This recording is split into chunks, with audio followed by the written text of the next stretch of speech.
आज की कहानी है माँ का मान सम्मान। प्लीज़ माँ, आपसे कितनी बार कहा है कि मेरी मीटिंग के बीच आप अपनी यह पूजा की थाली लेकर मत आया करो। आपको समझ नहीं आता या आप समझना नहीं चाहती। विशाल ने कमरे से बाहर आकर लता जी को गुस्से से बोला और पास ही खड़ी अर्पिता के साड़ी के पल्लू से माथे पर लगे तिलक को पोंछने लगा। अरे बेटा, आज तेरी कामयाबी के लिए मैंने विशेष पूजा की थी, इसीलिए लता जी प्यार से बोली, लेकिन विशाल उन्हें दोबारा कमरे में न आने को कहकर चला गया। बहू के सामने बेटे की बात को हंसकर सह गई। गलती मेरी ही थी, उसने मना किया था, फिर भी मैं चली गई। क्या करूं, माँ हूं ना। आंखों में आए आंसुओं को छुपाती हुई वहां से चली गई। माँ, मैं ऑफिस के लिए निकल रही हूँ, आपके लिए कुछ लाना है? अर्पिता लता जी के कमरे में जाकर पूछती है।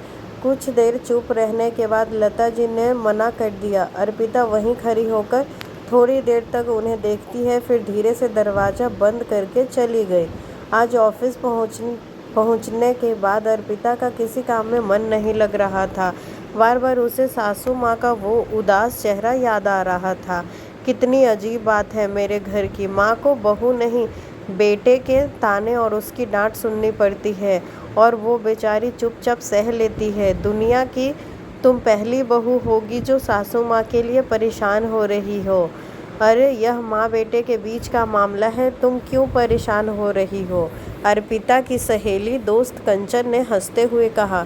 एक माँ जिसकी पूरी दुनिया ही अपने बच्चे के चारों ओर होती है, उसकी हर छोटी ख्वाहिश को उसके बोलने से पहले ही उसके आँखों में पढ़ लेती है।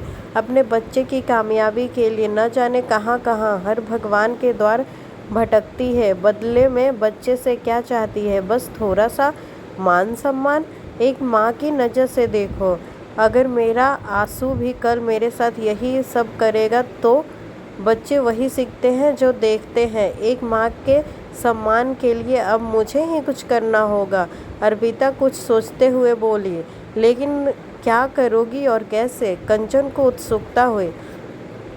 बहुत आसान है, बेटा को सीधा करना है तो बहू को थोड़ा टेढ़ा कर दो। बेटा खुद कितना भी गलत हो, लेकिन अपनी पत्नी का अगर माँ का अपमान करे तो वो नहीं सह सकता। अर्पिता के चेहरे पे रहस्यमय मुस्कान आ गई। शाम को घर पहुंचने पर अर्पिता ने देखा कि विशाल बालकनी में किसी से फ़ोन से बात कर रहा है और लता जी आंसू के साथ टीवी देख रही है। अर्पिता ने टीवी का रिमोट आंसू के हाथ से छीनकर गुस्से से कहा, ये कोई समय है टीवी देखने का? जाओ पढ़ाई करने बैठो। बहू आंसू ने बस अभी टीवी खोला है, थोड़ी देर उसे मेरे साथ टीवी देख लेने दो। माँ, आप चुप ही रहिए, आपके लाड ने आपके बेटे को बिगाड़ दिया है और मैं नहीं चाहती कि मेरा बेटा बिगड़े। उसे कैसे पालना है मुझे आपसे सीखने की ज़रूरत नहीं है। आपको टीवी देखना है तो आप घर पर दिन भर खाली बैठी रहती हो, जब तब आप टीवी देख लेना। और आपको घर के कामों में हाथ पैर हिलाने में तकलीफ़ होती है क्या? एक ही जगह परे परे सामानों में भी जंग लग जाता है, इसीलिए थोड़ा हाथ पैर हिला लिया करिए। आपके भले के लिए कह रही हूँ। तकलीफ़ बढ़ गया तो मुझे ही अस्पताल दौड़ना पड़ेगा। आपके बेटे से तो कुछ होता नहीं। और यह लीजिए अपना चश्मा, अब की ठीक करा दिया है, अब इसे संभाल कर रखिएगा। अब की टूटा तो आप अपने बेटे से ही कहकर बनवा लीजिएगा, मुझे मत दीजिएगा। अर्पिता ने चश्मा लता जी को पकड़ाया और सब्जियां लाकर रख दी। ये लीजिए, अब चश्मा भी ठीक हो गया है, यह सब सब्जी काट दीजिए, तब तक मैं चाय बनाती हूँ। विशाल बालकनी से सब देख रहा था। उसे अर्पिता का माँ से इस बेरुखी में बात करना बिल्कुल भी पसंद नहीं आया, लेकिन उसने कुछ नहीं बोला। रात में खाना खाते समय लता जी के हाथ से दाल का बाउल फिसल गया। यह देख अर्पिता चिल्लाने लगी, जब आपको डाइनिंग टेबल पर बैठकर खाना नहीं आता तो आप नीचे बैठकर क्यों नहीं खाती?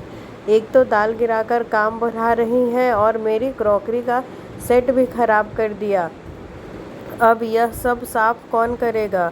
अर्पिता की बातें सुनकर लता जी के आंखों में आंसू आ गया, जिसे अर्पिता ने देख लिया, लेकिन वह बोलती रही, लो अब ऐसा क्या गलत कह दिया?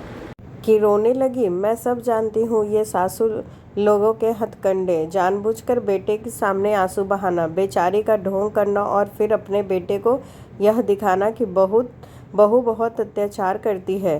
पोछा लाकर लता जी के सामने रख दिया। लीजिए, जब फैलाया है तो साफ भी खुद ही करिए। विशाल बहुत देर से चुप देख सुन रहा था। अब शायद उसके लिए असहनीय हो रहा था। अर्पिता, तुम्हें क्या हो गया है? माँ से किस तरह तुम बात कर रही हो? और माँ के हाथ से पोछा छीन लिया। किस तरह बात कर रही हूँ? ठीक तो बोल रही हूँ। अब उनकी हरकतें तुम भी देख रहे हो। हाँ, शाम से देख रहा हूँ कि तुम बिना बात के माँ पर चिल्ला रही हो।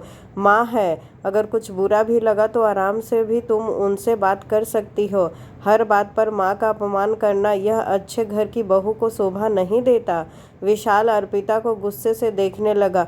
अच्छा, तो क्या अच्छे घर के बेटे को माँ का अपमान करना शोभा देता है? तुम माँ के साथ हमेशा बदतमीजी से बात करते हो, वो क्या सही है? तुम बेटे हो इसलिए कैसे भी बात करो, कोई उंगली नहीं उठाएगा। और बहू ने एक बार जोर से बोल दिया तो तुम्हें उंगली उठ गई? मुझे समझाने से पहले खुद को समझाओ कि माँ है वो। माँ। अर्पिता की बात सुनने के बाद वहाँ सन्नाटा छा गया। शर्म से विशाल की नज़रें नीची हो गई। उसको याद आया कि उसने आज और इससे पहले भी कितनी बार बिना सोचे समझे माँ का अपमान किया है और उनके दिल को चोट पहुँचाई। मुझे माफ़ कर दीजिएगा माँ। विशाल, आपके प्रति रूखा व्यवहार मुझे बिल्कुल भी अच्छा नहीं लगता था। मैं अगर इन्हें समझाती तो शायद यह नहीं समझते, इसलिए मुझे आपके साथ ऐसा व्यवहार करना पड़ा।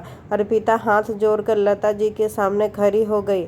माँ, मुझे भी माफ़ कर दो, मैंने आपका बहुत दिल दुखाया है। लता जी अर्पिता और विशाल को गले लगा लेती है।